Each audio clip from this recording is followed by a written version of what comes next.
All right, well, we're going to go ahead and get started. I'm so excited you guys have joined us. We are excited to be doing these each month, just some different topics that we hope are helpful for everybody who is working in care. And I think what's great is you can do it from your own home and kind of pick and choose what topics you want to hear about.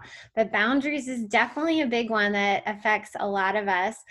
Shelley Diefenbach is a local counselor in Alpharetta, and she's a good counselor as well. So if you need anyone needing counseling, Shelley is a great counselor to refer to. But Shelley actually did a talk on boundaries at Woodstock City Church when I was there, I don't know, about 2 years ago on boundaries.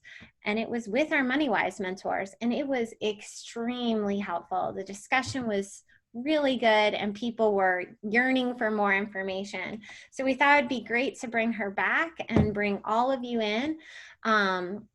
Just so everyone knows, we invited all of our care leaders. So we have Restore, Parent Connect, Oasis, MoneyWise, 2 to 1, and Thrive. Am I forgetting anyone? I think that's everyone.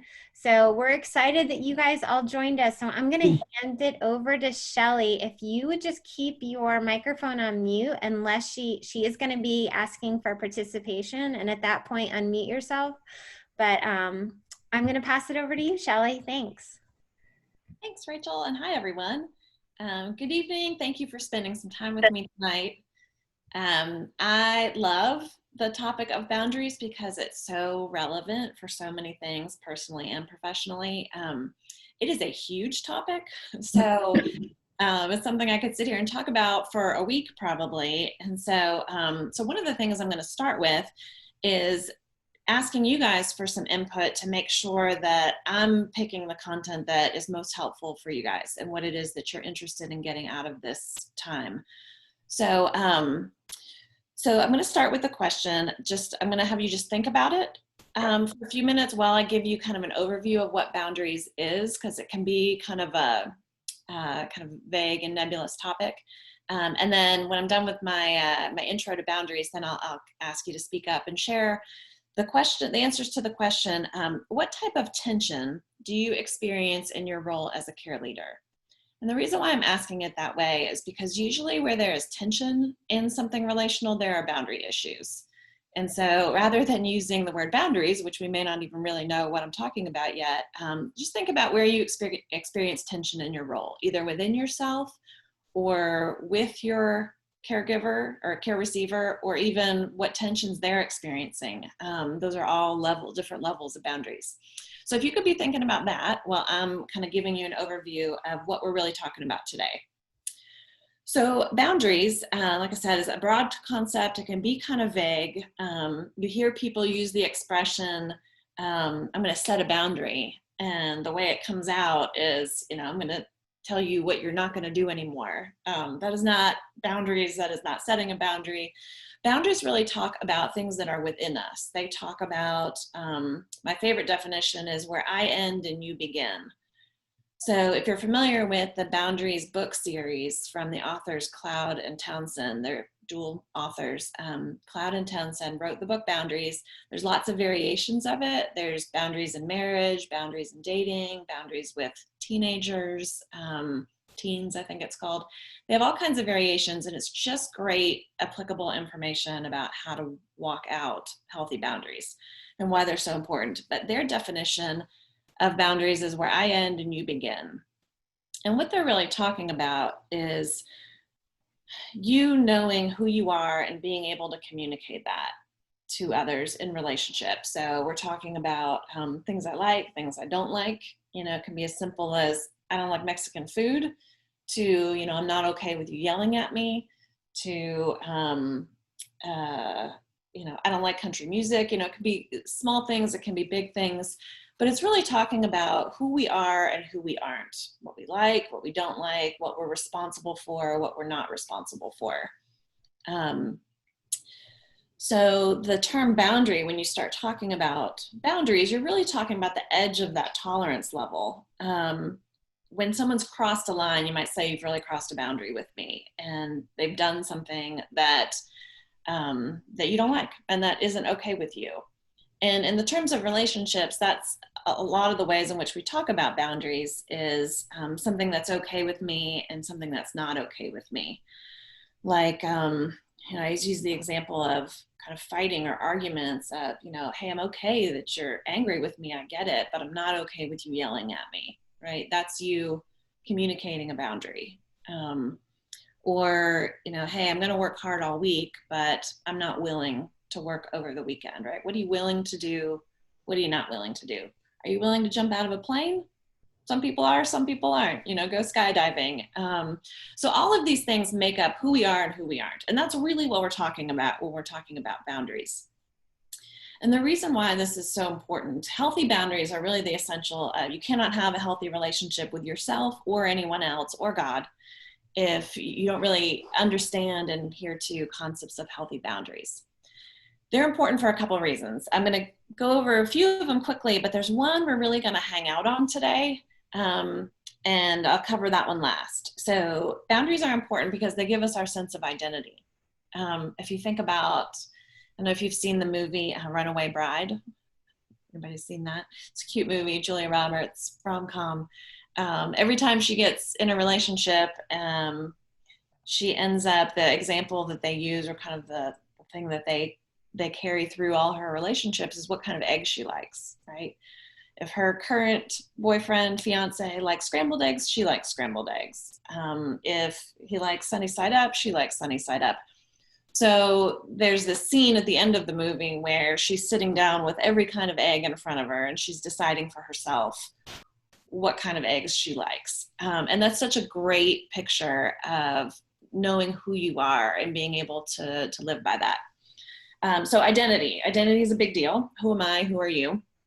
Boundaries are also important for protecting us because, like I said, boundaries are really about where our limits are, what we're okay with, what we're not okay with. And so oftentimes, relationally speaking, either for yourself personally or with your care receiver or in their relationships, they're going to be experiencing things that aren't okay with them.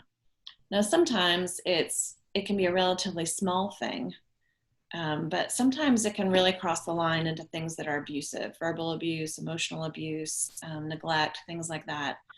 So boundaries tell us, hey, I'm not okay with this, and they motivate us to do something about that. And that's really the concept of setting a boundary. When you say, you need to set a boundary with him or with her, what you're really saying is you need to communicate that it's not okay with you and what you're going to do about that. You can't control what they're doing. And this is a huge kind of misperception of boundaries, is boundaries are not about controlling other people. They're about taking control of our own lives and about protecting ourselves. So in the example of the argument, if somebody has a tendency to scream and yell at you when they're upset, there's really nothing you can do about that, but you certainly don't have to stand there and take it. So setting a boundary might sound like I said earlier, hey, I get that you're angry, but the way you're speaking to me is not okay with me. The next time you do that, I'm going to hang up the phone, leave the room, leave the house. What am I going to do to protect myself? That way, if the other person changes their behavior, great. But if they choose not to, you still don't have to be subject to it. And so that's a really important concept when we're talking about boundaries, is focusing on what you can control and taking responsibility for those things. So protection is a big one. The third one is healthy boundaries really keep us mentally well. Poor boundaries can be the underlying issue for all kinds of mental health disorders like depression, anxiety, addiction. I work a ton with addiction, and there's always, always, always boundary issues underlying those, the addiction issues. Binge eating disorders, panic disorders, all of these things have significant roots in boundary issues. So really to have healthy boundaries is to be healthy minded. So those are the three that I covered quickly. The one we're going to hang out on today is that they really help us know what we're responsible for and what we're not responsible for. And that is such a huge thing when you're a caregiver, right? Where does the line come in for what we can help with and what we shouldn't help with.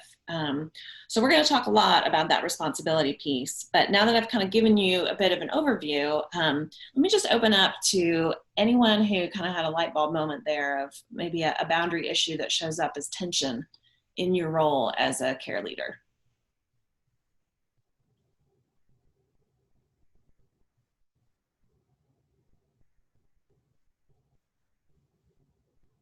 Well, this is Charles. It doesn't sounds like people are being quiet, but I can tell you where I get uncomfortable and need to set boundaries is when sometimes the care receiver, I guess, goes into topics or an area that I think is too personal, especially in a group setting, and you have to, I guess, carefully pull them back and away from that topic, or ask them to delay it until later. That's I've had some challenges with that.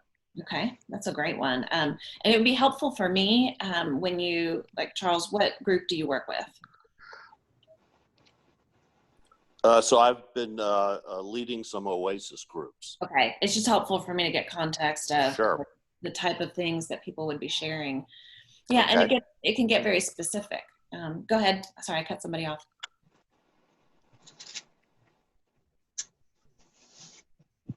Who else feels tension in their roles? This is Greg Heitz with MoneyWise. I don't know if it's tension. To me, it's frustration when, we had a little topic, I don't know, last year. Everybody has the motivation, when the walls are closing, and but to keep the momentum going, that's the thing. And so if you ask folks to, sort of moving along towards trying to move out of debt or get on a budget, and then the frustration comes when, they don't pick the ball up at all and run with it. And, you try to keep going, you don't just like lose it with them, but that is a moment of frustration, not only for me as a mentor, but I see it when one spouse is really on board and the other one is dragging their feet. That's a great point too, in that I imagine, and certainly in MoneyWise, and like Rachel said, I've given this talk specifically to MoneyWise folks before and talked more specifically about the issues that y'all would see trying to talk to people about money. It's a whole different animal. Is, when do they need a counselor? When do they not need to worry about their budget, when they need to go work on, their communication or their, aligning their values or whatever the case may be, right? So I imagine that, especially in working with couples, you're going to see issues that really belong more in a counselor's room than, someone who's volunteering their time to help somebody. Hey, Shelley. Yep. Could we ask the group to pull off a video while you're presenting, because there's a lot of audio back and forth. And what we noticed with Zoom is that if everybody gets off of video, active video, then that kind of clears up the audio lines. Thank you. Sure thing.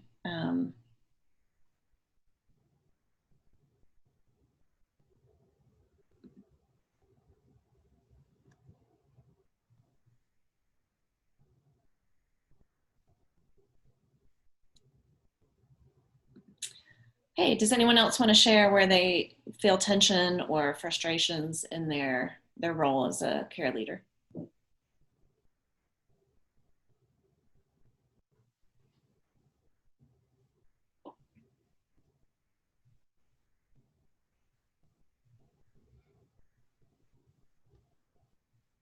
People are feeling quiet tonight, huh? Okay, well then, yeah, the issues that were brought up, specifically around, people kind of losing interest, it's got to be frustrating as a care leader. But at the end of the day, I guess, that's their choice, and we'll talk about some of that. Does anybody struggle with feeling responsible for their care receiver's outcome?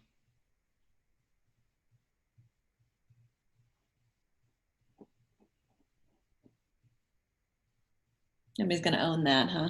I think that goes along with the tension that I feel. I didn't answer you. I was being shy because I feel like I want to be responsible for that person to change. Like it's so obvious to me what they need to change, and you want them to do it and kind of do it now. And then 6 months later, they're still doing the same thing. So I take it personally that I am sort of carrying this weight, you know, like that empathy thing, but I need to separate myself from it because I can't make them change. But yeah, that sort of answers both of those questions. It does, and it's hard to separate yourself, isn't it? Yeah, you get invested in what they're doing. And it does feel personal. It feels either like you weren't helpful enough, like you didn't do the right thing, or that they kind of bailed on you. You know, sometimes it can just feel, you know, like you're invested and they just kind of left you hanging. So that one comes up a lot. Yeah, this is Pam. I haven't actually been matched. I'm just getting matched. So, you know, I haven't actually had the care receiver with Renew, but actually that was one of the things I brought up in training is I am sometimes overly responsible or feel a sense of responsibility for people. So that very much just what was said earlier would be, you know, that boundary. Well, I guess the main thing is that I'm not owning it, I'm letting God own an outcome, right? And I think that's the biggest thing is that, you know, I let him do his work, you know, I do what I can do. Yeah. But I had someone that had been matched and the person quit halfway through, right? And I thought to myself, oh my gosh, I would immediately think I had just done something terribly wrong, right? Yeah, well, yeah. And like, you know, the earlier person said that if you constantly are having people kind of drop off in the process, you know, it's got to feel a bit, you know, I don't know, futile to work with people. And this is where it can be helpful to realize that you're adding value to this person's life, no matter how far they take it in the process. And we'll talk more about that, but, you know, this idea that we don't really know when another person is sitting in front of us, if we're going to be the person that gets to see them really transform and have a complete paradigm shift and have a huge light bulb moment and really see discernible change in their life, because that just feels so good. That's part of why we do what we do.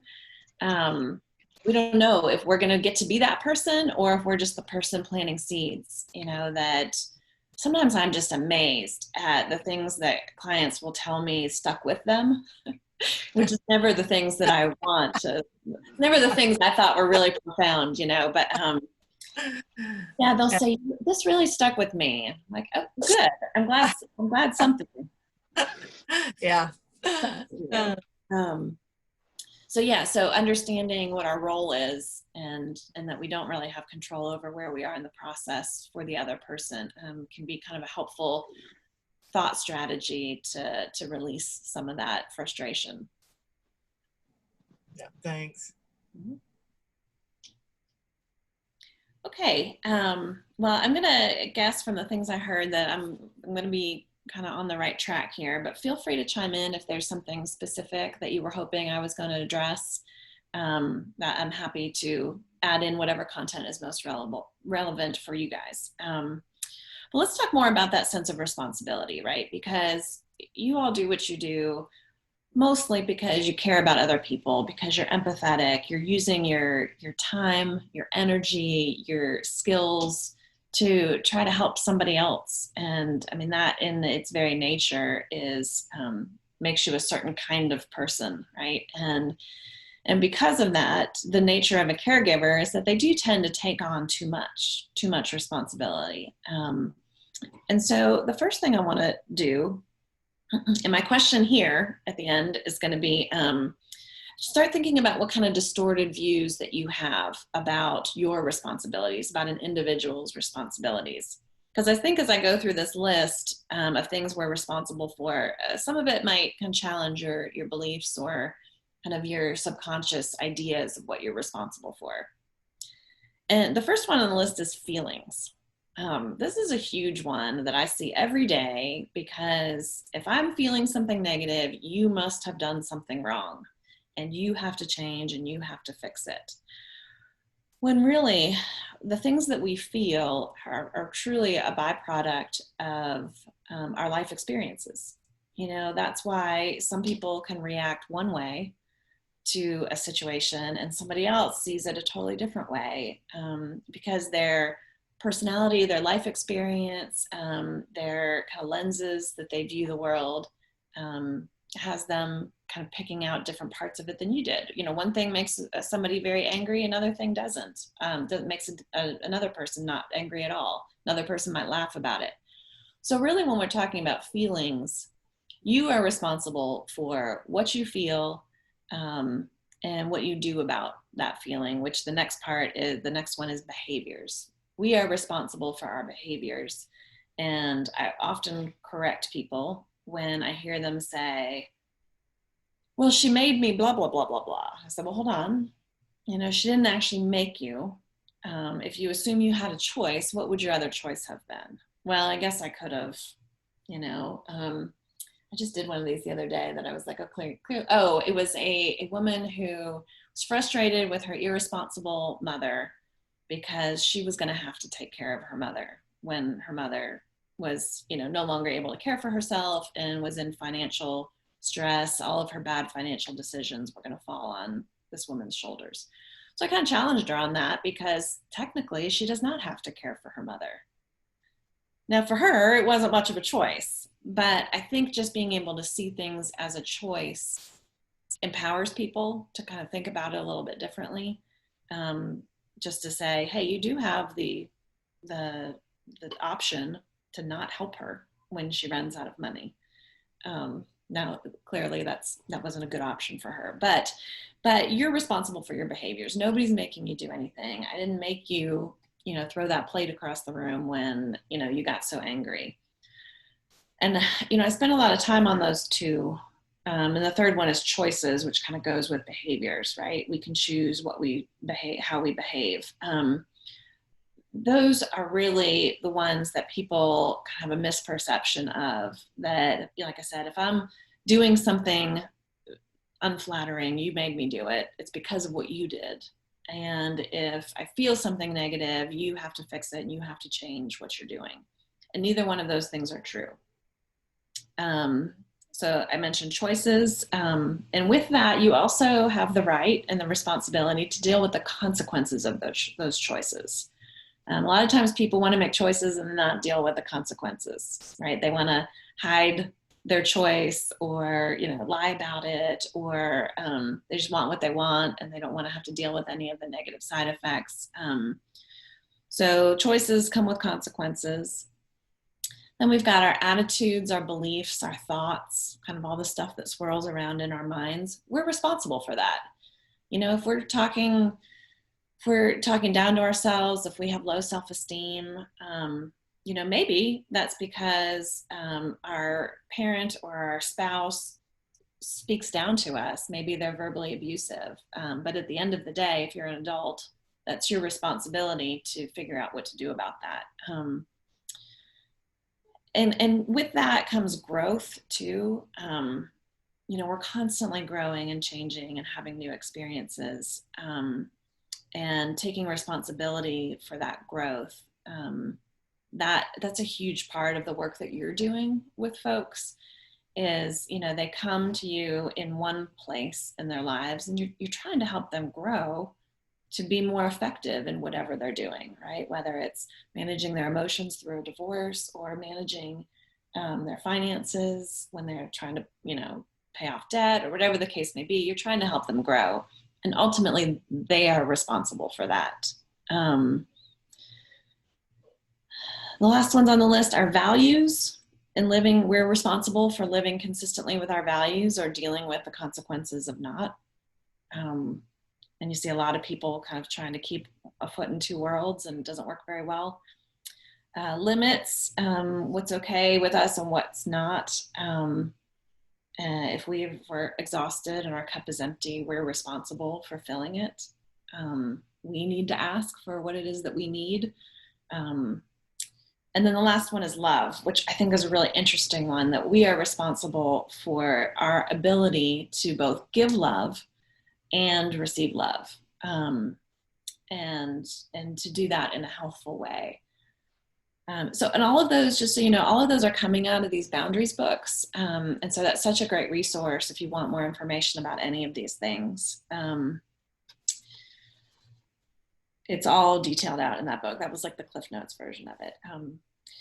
So I want to talk about why it's so important to get these things right, but I'm going to pause for a minute and see if anybody has any thoughts about what we're responsible for, what others are responsible for. Greg Heights again. I like the idea of, we're there to try and help them grow. And part of that, you were talking about changing their behaviors. And of course, whether it's, Oasis, which I did for quite a while, or the Money Wise, people have been doing things a certain way for a long time. I mean, years and years and years. And so that's the biggest challenge is, change isn't easy, especially when you're in old patterns and old habits. So I think if you can kind of set short-term goals and celebrate those with them, they knocked off one credit card, and give them a high five and let's go get a Starbucks over it. Yeah. Those little victories, it gives them hope, I think, and an opportunity to change, Absolutely. Yeah. And the other things that can be helpful in sort of inspiring someone to change long-term behaviors, I thought of two things as you were talking, Greg. I was thinking about connecting the dots for them, that this behavior is creating this consequence that you don't like, and empowering them to change that, right? So sometimes people just don't connect the dots between this thing over here they're doing and this problem on this side that they're having. So connecting those dots is really helpful, as well as, what was the other one I was going to say? Changing behaviors. Owning it, I think, owning it. Definitely owning it. Yeah, I mean, all of them taking responsibility for all of these things they're responsible for. Changing, I don't know, it'll come back to me, I'm sure, but all great points that, it's hard for people to change. Who else has thoughts about what we're responsible for and what we're not? Yeah, Shelley, this is Charles. Just you touched on something earlier on feelings, and that's something I guess as I started off in Oasis, I found as people would tell their stories, they were quite dramatic, quite emotional. People could get sucked into them or pulled in. Let me say pulled in. I won't be quite so judgmental. Pulled in. But then you realize, I guess, after doing it a few times and you get some more maturity behind your belt as a leader, that some people just play the victim. Mm-hmm. And they play the victim the entire time. And the thing is they're trying to pull everybody along on their victim journey. And as a leader, you've got to be able to recognize that, set boundaries with that, and not let them take the whole group to that place and try to turn it around on them. Mm-hmm. And I guess that's one of the things that I learned, and I'm always trying to pick up new, tips from senior people. How do they pick up on these things, and how do they set the boundary, and how do they kind of turn that whole situation around to make it more like, well, you own this. What are you going to do differently now, and how can the group participate in your journey? I like that. That's a great way to turn it. I also thought of, shifting. Sometimes clients really don't like this, and I don't know if you feel comfortable doing this in a room full of people, but and I'm going to say this harshly just to make my point, but I don't really say it like this. It's kind of like, what was your role in that? Like it usually takes two to tango, mm-hmm. Right? Yeah. Well, we do a whole section on, basically we draw a circle and we do the pie and we say, okay, so what was your role? And you draw this pie and it's got this little sliver about three atoms wide. That's my part. And then at the end of it, hopefully there's been some growth and they say, you know what? I probably had too much pie that night. And so, yeah, they definitely played a role, whether they'll own it or not. Well, and folks coming into Oasis, I would guess if they're anything like my clients who come in who are kind of in that season of trying to decide or going through a divorce, I mean, they're so raw and they're so hurt. For So, yeah, so some are, but some are just the opposite. They've so withdrawn into themselves, they don't share anything. They just sit there. And they just and they're deciding, do I trust you or do I not trust you? And I think the boundaries, I don't know, it's almost, you have to walk that fine line. If you set too many boundaries with yourself, what you'll talk about, not talk about, I think you run a risk that they may not trust you. Uh-huh. You're bringing up a great point that I bet I don't see those folks in my office. They're probably not necessarily going to come to a one-on-one. It has an increased intensity, and if they're not really wanting to talk about things, maybe I don't see those folks as often. But yeah, people can learn a ton just by listening, and sometimes it's hard to accept those folks in the group because personally I want people to contribute. But I went through Starting Point many years ago, and there was a woman who sat, an older woman who she's probably in her 60s. Like she had grandkids, and I just so admired her for taking the journey as it was. But she didn't say a word through the entire 10-week thing, whatever it was. And at the end, she shared that she had had this huge transformation through the course of the group just by listening to all of us. And that was such a lesson to me that everyone is there for a reason, and everyone is getting value out of the group in their own way. So yeah, so sometimes just letting those people have their space and decide to trust is the healing that they needed to get out of that group. Mm-hmm. Anyone else want to talk about responsibilities?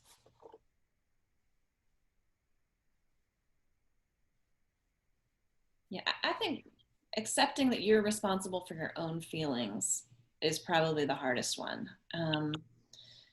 Even Charles, to your point that you brought up at the beginning, you get frustrated when, I think you made the point that you're frustrated when people don't follow through, right? That's Greg. That was Greg. Yeah. Greg.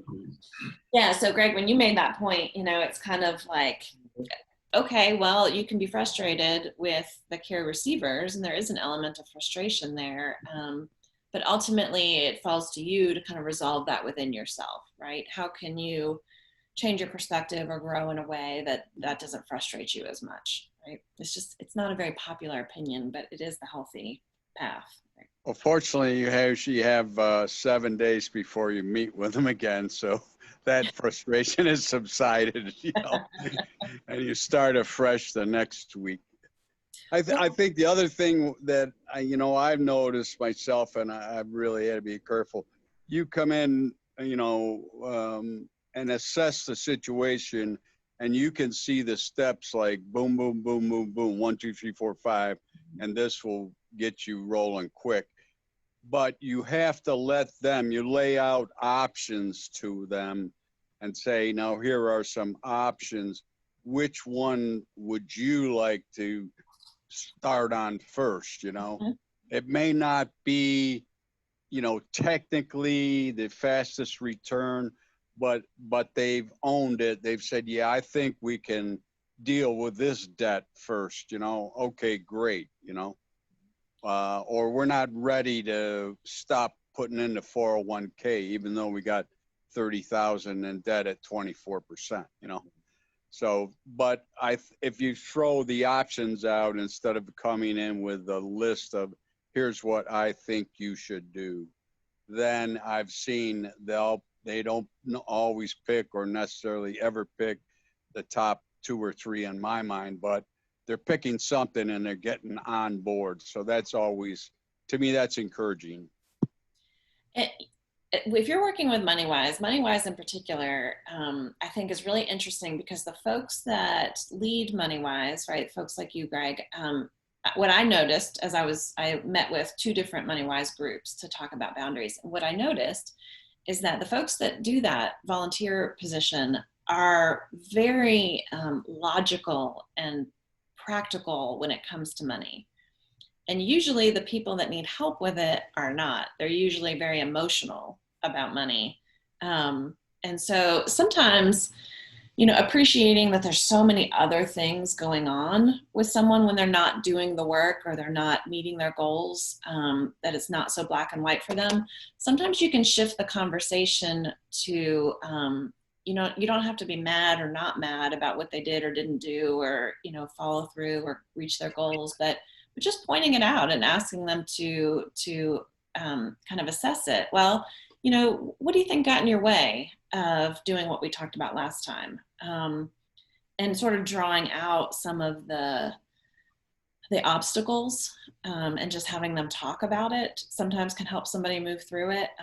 Well, actually, you know, I'm terrified to look at this account, so I couldn't bring you the paperwork, whatever it might be. You know, that's a great point. Thank you for that. Yeah, it can be helpful just to remember for you money-wise folks that there's a lot of emotion that person is dealing with. It is not a simple, you know, project plan, black and white, first A, then B, then C. Hey, Shelley, this is Tim Crouch. So I'm a newbie. I'm just graduated. So I would like to, with Renew program. And I'm here with my wife, Donna. But we're just, can you give us a concept or a sense of what are the top 3 things that we're going to run into with care receivers trying to get across a boundary? And what are the tools that we can use to get things where they need to be? Like if I'm feeling uncomfortable that person sharing something too personal with me, what's a good way to get out of that? That's a great question. And if there's other Renew leaders on the call, please chime in. You know, you look at top 3 kind of boundary issues that come into play. Certainly between you and them, you know, if something personal is coming up, I mean, the nature of Renew is kind of personal, right? Yes. So I'm curious how you know or what you notice within yourself when it feels too personal. Are you saying it kind of feels outside your sort of level of expertise or something you can help them with? Well, since I haven't had a care receiver, I'm not really sure. You know, during the training, we talked about setting, you know, clear boundaries and upfront with the care receivers directly. But I'm just, you know, what I've heard is some of the other people on the phone have shared instances where that's, you know, where they've kind of drifted across a boundary. So I'm just curious about what effective tools have you used in the past to get things back where they need to be quickly? So for me, there is no such thing as too personal, right? Because that's what I'm there for. But for you, you would probably want to help them get to somebody like me, right? So you might say, if I were in your shoes and I felt like, ooh, this is too much, we've kind of gone into no man's land here, I would thank them for sharing so vulnerably, right? I mean, I think it's important to really honor the vulnerability that it takes to share some of that. So I would really honor that first, and say, you know, I really want to get out of that what it is that you wanted me to hear. What is it? Why did you share that with me? What is it that you want me to know? Might be another tool. And then I would close it with, I think that's so important for your journey, and I'm not sure I'm qualified to help you with that. You can use our care referral network to go see a licensed counselor. You can refer them to somebody that's their job, is to deal with that. Does that help? Yes, that's exactly what I was looking for. Thank you. Sure. Can I say something too? Please. Yeah, and I'll jump in after you. Oh, okay. I'm a Renew mentor as well. So I think it's really a huge part of our role is to keep our care receivers focused on like the subject at hand, or for whatever the discussion needs to be and to happen for that week. And I think we can acknowledge what they're saying so that they know that they've been heard. But we can also say, you know, that's something that we're going to address in this particular section that's down the road. so that we can actually stay on focus for what that meeting today is about. Because I think part of it is, because I know I've had care receivers say, I've never had anyone to listen to me, and it's such a big part of our role is to listen and to acknowledge that we've heard them, but they usually are very willing to wait until the appropriate time to really dig into that, to whatever they brought up at the appropriate time, because you don't want to get ahead of the process if you can help it. Thank you, Loretta. That was Thanks, very Loretta. helpful. That's Yeah. great. Thank you. Hey, Sharon Albert here, Oasis leader and mentor with Renew and Starting Point. And I believe in just absolutely making everybody that I work one-on-one with feel completely safe to share anything. And I mean anything. I'm not going to freak out. And I think I've let people know that I'm not going to freak out. I've done 24 Oasis groups and, some mentoring and, the Starting Point. I'm just not going to freak out. And so when I let them know that and they share, if it's something really, really dark or something like that, they need to get additional help. But I think they need a safe spot to deliver that kind of message or just say something. And then I always consistently bring them back to the scriptures that there is nothing that God can't fix. There is nothing that, I help cast a vision for hope, a vision for a future, a vision for, acceptance with the Lord. And going back to earlier about feeling responsible, I remember my first Oasis group 14 years ago, and a couple of people who had dropped out, and I felt really responsible because you feel, especially when you're first getting into it, that it's on you, and then you realize it's not me at all. I'm just a vessel. It's God in me, and you're just going to speak truth. And some people have called 10 years later, or you run into them, they say, well, that group was meaningful, and you didn't even think it was. You thought, well, I didn't even know you liked it or something like that. And then you realize it was those seeds. So you let God just, use those seeds. That's what my thoughts were. Yeah. Those are such great thoughts. Thank you all for adding to the conversation, because those are such great points. And this notion of kind of where we are in their process, and really God is working through us in this person's life. We have no idea what he's trying to do. We have no idea what this person, where they are in their journey, where they are in their journey with God. And so if I really thought I was responsible for every person's success and well-being, I could not sleep at night. Especially when I worked for 4 years at an addiction treatment center, where you're seeing some really dark things, some people in some really bad places, inpatient, very different than outpatient. And if I didn't think that there was a God who was in the process, that was doing something with whatever energy and knowledge and skill and love I was putting into that person, I could not have slept at night. So I think knowing that God is there doing something with what you're allowing him to do through you. I mean, there are sometimes I'll be sitting in a session and this random question will pop into my head that I don't even know where it came from, but I know that's God doing something in the middle of this session. And so I'm going to ask the question. And it amazes me where it leads to. So I think that's such a great point to emphasize, is that your faith is such a support and lifts you up through this process. Helps you balance out that sense of taking too much responsibility.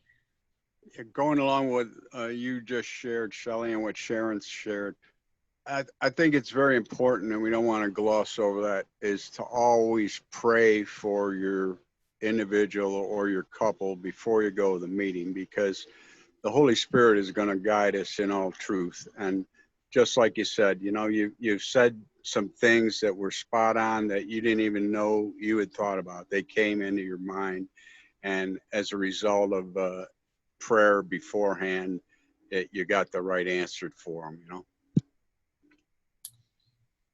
Okay, so I'm going to move forward to this last section, which is why is it so important to get boundaries right in relationships like you have with your care receivers? And there's really two main reasons. And after listening to y'all for the past 45 minutes, I'm going to start with the second one, which I think is so huge. And that I think some of you are probably aware of this, some of you are not, but your personhood and the relationship that you're forming with this person is such a big part of the healing and the work that God is doing, independently of whatever content you're discussing in the room, right? Whether it's, week 3 of an 8-week plan, or whether it's, more of a kind of organic, what's come up today, where are we in our, Oasis group, or where are we in our Money Wise? The relationship and the way that you're relating to them, like I think it was Sharon that said, that they're going to feel, you want them to know that they can tell you anything. A lot of times when people are in a relationship with someone like us, that we're there to listen to them, they talk about things they have never talked about. And they experience somebody caring more than they have ever experienced anyone caring. And so just to remember how important that relationship is, and as it relates to boundaries, we are modeling healthy boundaries for them, right? And most people have to mature into an understanding of healthy boundaries, right? There's very few people that just come out of their family of origin as 18-year-old adults and go out in the world and get it all right. I know I certainly did not at 18, but this idea of modeling healthy boundaries, of setting limits to say, I've had people ask me to meet on a Saturday, hey, I'm sorry, I can't do that. Or I only meet with clients on Monday, Wednesday, Fridays, hey, I only have Tuesday next week. Do you think we could just do a call? No, I see clients on Monday, Wednesdays, and Fridays. And so in that, you're not being mean. You're not saying no. You're not being available for them. You're modeling for them what it is to have limits, and that it's okay. Sometimes it won't be okay for them. Sometimes they'll feel rejected, or that you don't care about them. And, for me and what I'm doing, that's great fodder for the session, because I'm trying to help them with their boundaries, right? But I think this idea of modeling, and remembering that most people have never experienced a truly healthfully boundaried relationship, and you taking responsibility for your own feelings and your own behaviors. Maybe you got a little frustrated with them the week before, and so you apologize. Hey, I realized that was more about me. We're modeling things for them. And we're teaching them how to be boundaried, like, the example of, what would you like to do? Here's your 3 options, right? That allows them to make a choice, and they're responsible for that choice. And once they've chosen it, then it's easier to hold them accountable for it, right? Because you're giving them space to participate in the way that's comfortable for them. You're not forcing anything on them. You're not being authoritarian. So you can hold them accountable for the choice they made. You said this was what you were going to do. What happened? So there's a lot going on in the relationship, not just in the content that you're delivering for them. So I think that's a really important thing to remember as you relate to your care receivers. Any thoughts about that? Make sense to everyone? Sounds like it. Okay, then the other reason why it's so important to get boundaries right is, I want to go back to the Boundaries book, because they use a great metaphor that's based on, and I should say that the Boundaries books, the authors are Christian. And so what I love about those books is that they back up their standpoint with scripture to say, you don't have to be a doormat. This is what scripture says about that, and so they use this verse, Galatians 6, 2-5, and it says, carry each other's burdens, and in this way you will fulfill the law of Christ. If anyone thinks they are something when they are not, they deceive themselves. Each one should test their own actions. Then they can take pride in themselves alone without comparing themselves to someone else, for each one should carry their own load.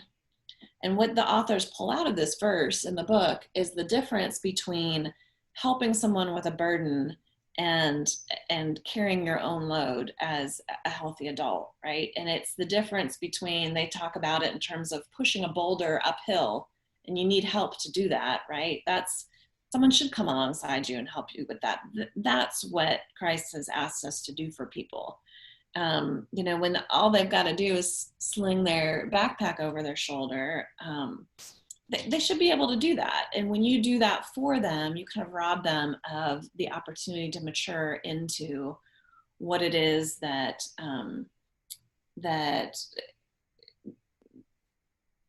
what it is, I don't want to say that they're expected to do, but where they're going to feel the most confident and the most self-esteem.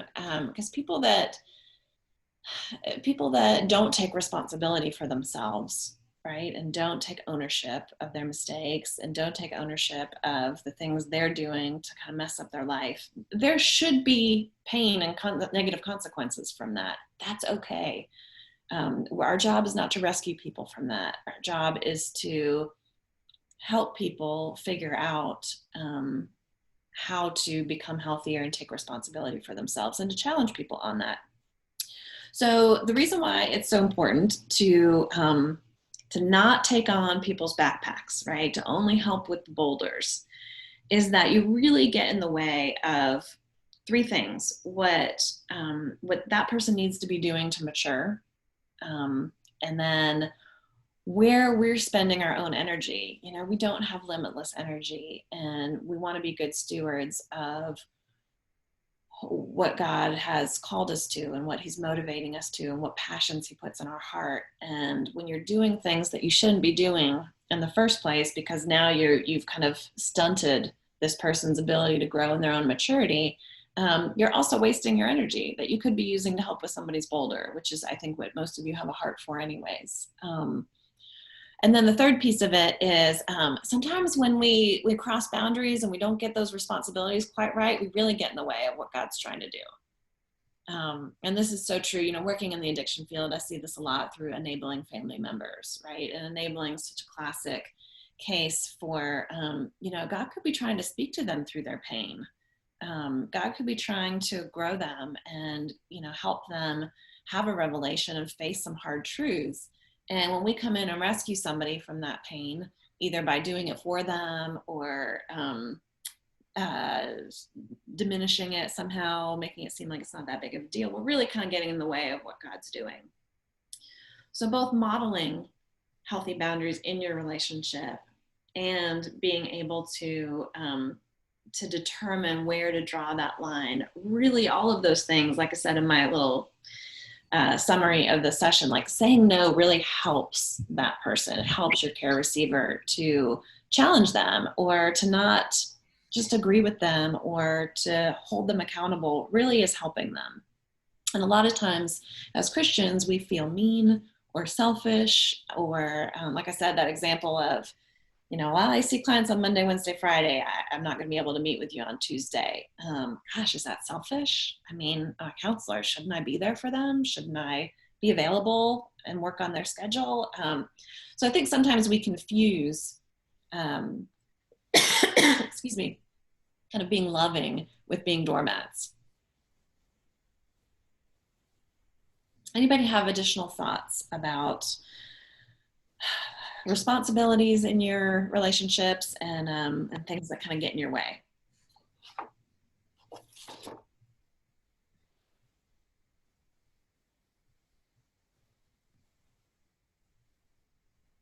If not, I have one more thing I'm going to throw out at you, but I'd rather have the discussion if people have things they want to talk about.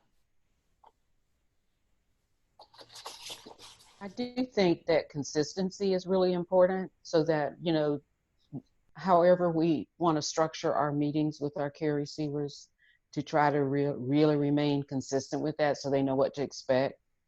And, that doesn't mean that things won't change every now and then and you have to make adjustments, but I think that also creates just some stability in, because we're leading this, and I think that, they can feel very comfortable with the structure that we set from the beginning, and at ease with just being themselves when we're together.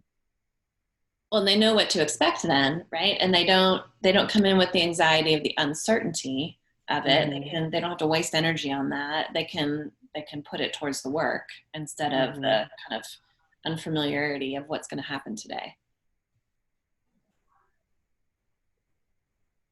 Shelley, this is Allison. I work with Thrive, some of our married couples, and typically we have a lot of times we have struggling couples in these groups, and just this discussion about being loving versus being a doormat. It just I'm working with a couple right now that the wife is really struggling with understanding what is an appropriate boundary of being treated by her husband. And so you just gave me words with working with her and what's not okay. And, but it's difficult for a married couple to know what are the, when you've been years not having boundaries, you know, how do you help someone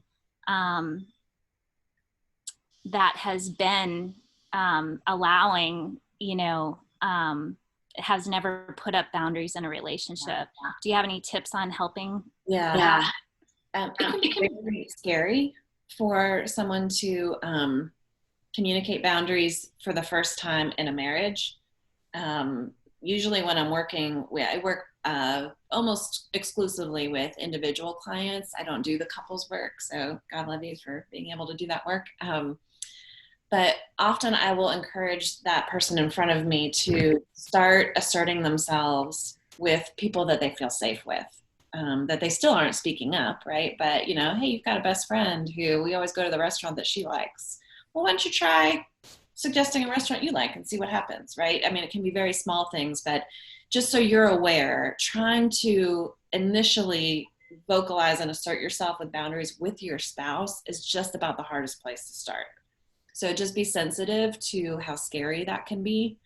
Your family of origin is also a really difficult place because that's where the boundary issues started to begin with. So I just would share that with you. But then the other thing too is that the beautiful thing about boundaries is there's no list of this is how, these are all the things you should accept and not accept. You know, this is healthy. It's really more about knowing yourself and knowing what's okay with you and what's not okay with you. And then having the courage to communicate that. Sometimes what I find in couples, just through working through half the couple, is that when they actually vocalize what it is that they don't like and what it is that they need, their spouse is fine with it, right? Now, sometimes they vocalize it and now we find out why they weren't vocalizing it. It's because the spouse doesn't care or is dismissive or is controlling or whatever the case may be. But so I don't know, in the couple you're thinking of, you know, is her fear founded? Is there a foundation of fear in his response to that, or vice versa, right? Yes.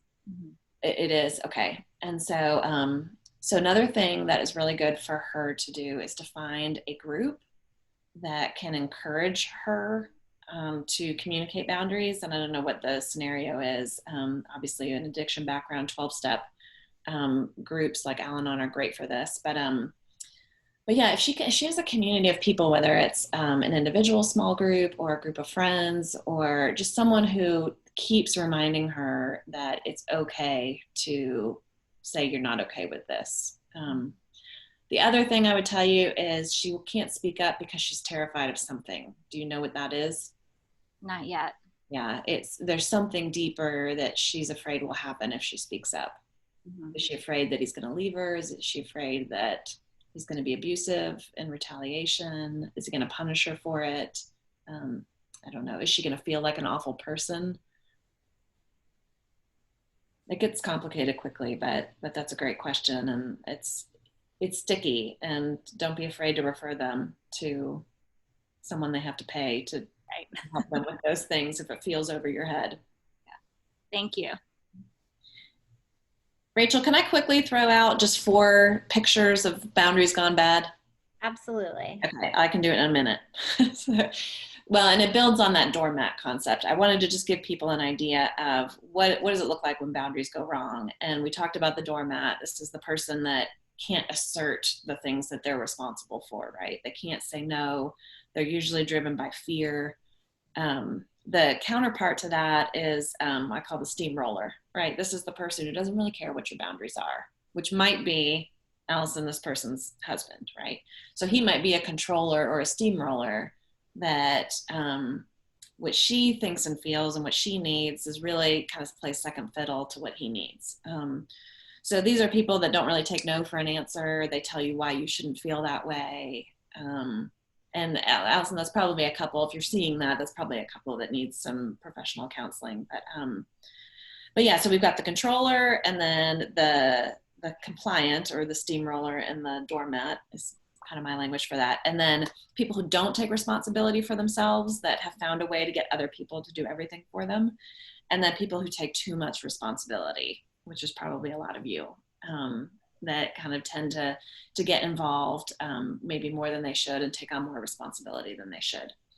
So just keeping those in mind as you're thinking about your own struggles with boundaries, and what you might be seeing in your care receivers, either in how they're dealing with you or the issues that they're bringing to you in the first place. Boundary issues are in everything.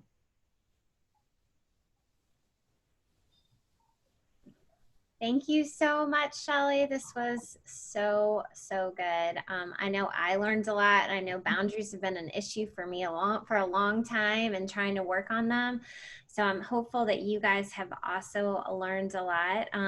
We are planning to do these about once a month. And so if you want to take a second and put in the chat any topics that you think would be really helpful to hear about in the next months, I would love for you to just put some topics in the chat, and it might be a part 2 of boundaries. I'm not sure, but we're going to stick on here. And if there's anyone who wants to ask any questions to Shelley, this would be your time to do that. If not, feel free to jump off.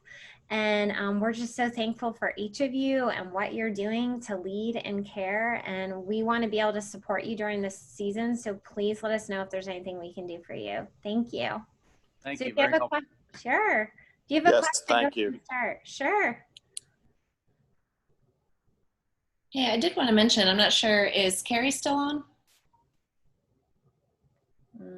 She might have jumped off. I didn't realize that there was chat going on, so I wasn't looking at it. Just saw the question, if I could elaborate on the love boundary. I was happy to do that, but she may have jumped off.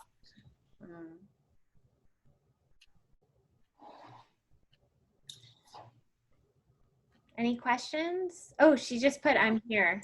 Carrie. Oh, okay.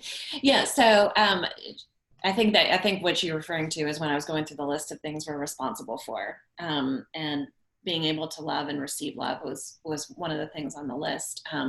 This is a huge topic in and of itself, but if you think about how hard it is to really love well and all the things that get in the way, the resentments, the frustrations, the insecurities, really just to be able to love somebody for who they are and where they are, especially a spouse or a family member, because who they are affects you so intimately, right? And so it can be really hard to not see that person through the lens of how their choices are affecting you, but rather to just love them for where they are. So I think, being able to, and that's just one aspect of being able to love well. I personally struggle with, this is going to sound horrible, especially as a counselor, but I don't have any children. I have, I'm going to be married in a few months, but I've never been married, and I don't have any children. My whole life has been about me. And so I actually have a really hard time putting time and energy into other people, which is kind of ironic since I'm a counselor, but I would much rather do my own thing on my own schedule. And that's not loving well. That may be loving myself well, but I think there's a lot of facets to learning to love others well. And we're responsible for following God's lead and being in tune with what he's doing in our hearts to get better and better at that. The flip side of that being, I see so many people scorned and hurt about the way they're being treated. And when they finally get somebody who treats them well, now they're wrestling with the fact that they don't feel like they deserve it. And so they can't receive any real love or care from others, because all it does is triggers all of this worthlessness, and then they push it away. So again, these are just issues that come up relationally that I think, I mean, for us, I would call it sanctification, right? I mean, it's the process of getting better and better at being who Jesus says we should be. I don't like the way that came out, but you know what I mean? That, you know, we're trying to get better and better at following God's lead and Jesus's lead. So that's what I meant by being responsible for the ability to love. I enjoyed it a lot. Thank you so Oh, much. good. It was real helpful to know how the boundaries are positive for me, not just for protecting me from someone else, but they help me identify who I am and how I feel comfortable best. And so that was a nice other side of the coin for me. And I appreciate your sharing about your life too. And I wish you the best. And yeah, thank you. You did a great job. Thank you. I'm glad it was helpful. Mm-hmm. Any other questions? If you're struggling with healthy boundaries, nothing like a caregiving relationship is going to bring those to the surface. So I would encourage y'all to keep working on its process, right?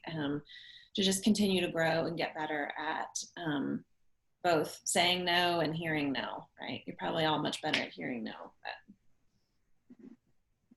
Thank you, Shelley, for sharing your time and your wisdom with us all. I appreciate it. Thanks, Greg. Appreciate the input. Yes, thank you for doing this. Much appreciated. You're welcome.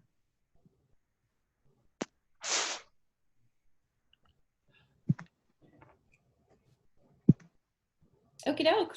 All right, I think we're good. Thank you so much, Shelley. We really appreciate you. We'll be in touch soon. Thanks, everyone. Yeah, have a good night. Thank you. Thank you. It's great. Good evening. Thank you.